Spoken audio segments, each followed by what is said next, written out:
Hi hello friends, welcome back to media talks. நான் உங்கள் Mounika. So இந்த சீன் ஷூட் பண்ணிகிட்டு இருக்கும்போது இந்த ஒரு ஃபோட்டோவை ஷேர் பண்ணும்போதே நம்ம சொல்லியிருந்தோம், கண்டிப்பாக விஜய் செமையாக அழுக போகிறாரு அப்படின்னு சொல்லிட்டு. அதே மாதிரியே ப்ரொமோலையுமே பார்த்திங்கன்னா செமையாக அழுகிறாரு. என்னால் காவிரி இல்லாமல் இருக்க முடியல தாத்தா அப்படின்னு சொல்லிட்டு செமையாக தாத்தா மடியில் படுத்து அழுகிறாரு. தாத்தாவுமே செமையாக அழுகிறாங்க, கண் கலங்கியிருக்காங்க. ஸோ விஜய் அழுகிறத பார்க்கவே முடியல, அவ்வளோ ஒரு கஷ்டமாக இருக்குது.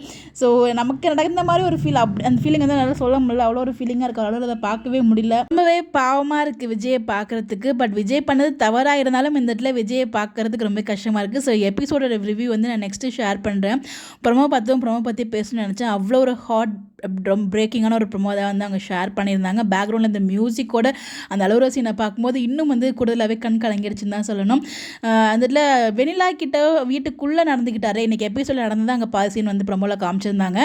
அதையே பார்த்தீங்கன்னா வெளியில் ரியாக்ட் பண்ணியிருக்கலாம். ஏன் இந்த மாதிரி டீம் வாலண்டராக விஜய் தவறாக காமிக்கணுன்னே பண்ணுற மாதிரியே பண்ணிகிட்டு இருக்காங்களே, ஏன் விஜய் அவ்வளோ கோமாக பாட்டு சொன்ன மாதிரி அவ்வளோ கோமாக இது ஆடிட்டு தான் இருந்தாங்க. இருக்கும்போது வெனிலா கையை பிடிச்சதுமே டக்குனு ஸ்டாப் ஆகும்போது இன்னும் காவேரிக்கு அந்த அவங்களுக்குள்ள இருக்க குழப்பம் அதிகமாக ஆகிட்டே தானே இருக்கும். அந்த இடத்துல உள்ளே இருந்து பேசினதை வெளியிலேருந்து பேசினா நல்லா இருக்குமோ அப்படின்ற மாதிரி நான் ஃபீல் பண்ணேன்.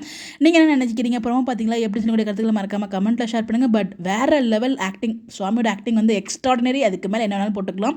ஸோ கருத்துக்கள் கமெண்ட்டை சொல்லுங்கள். Bye bye.